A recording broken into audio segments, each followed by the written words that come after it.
right down the middle. Hiponya again.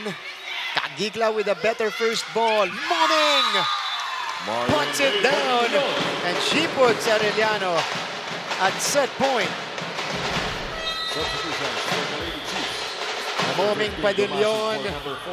Combo play for Arellano University. 6 straight points. Naghahanap ng magandang pasa si Coach Josh. And one good execution. KC! Third 1-2 play for KC Adante. Oh, mabigat to para sa San Beda. Hindi nila makuha kung anong klaseng play yung ira-run nitong Arellano, and Adante getting another one.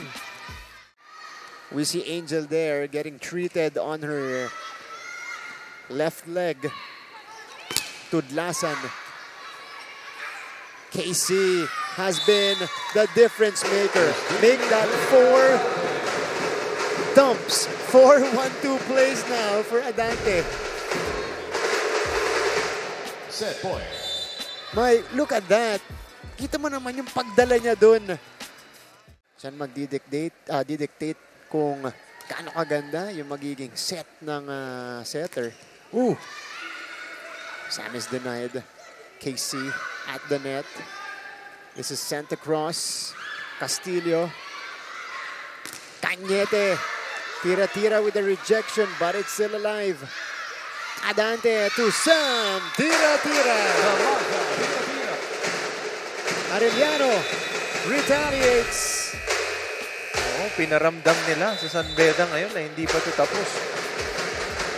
Sam tira-tira. Kinuldukan. Here we go. Oof. Pablo again absorbing that serve. But Adante again. Yeah. These 1-2s by KC Adante. Panglima, ito unintentional kasi kailangan na niyang itawid. That time, napaganda ba para sa Arellano? Kanya-kanyang schools, mga nandito sa PhilHoyle Ecole Arena. Yeah. Binabati namin kayo ng magandang hapon. Tudlasan! Ayan, napakagandang bati. Kay Laika Tudlasan. Set point.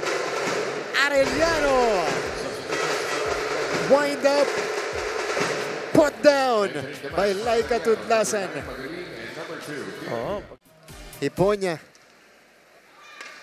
KC brings it to Tudlasan. Binalik ng kaliwang kamay ni Navarro. One more time for a stronger attempt for Tudlasan. Oh, making sure this time it counts. And this one is the set ender provided by Laika Tudlasan. Saktong-sakto. Ito, pinahirapan yung first ball, but Arellano recovers. Tira-tira.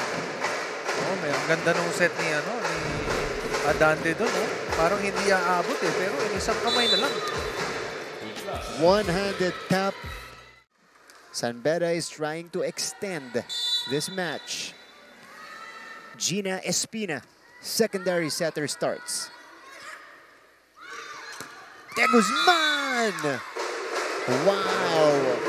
Pau has been connecting. Pau De Guzman puts it down.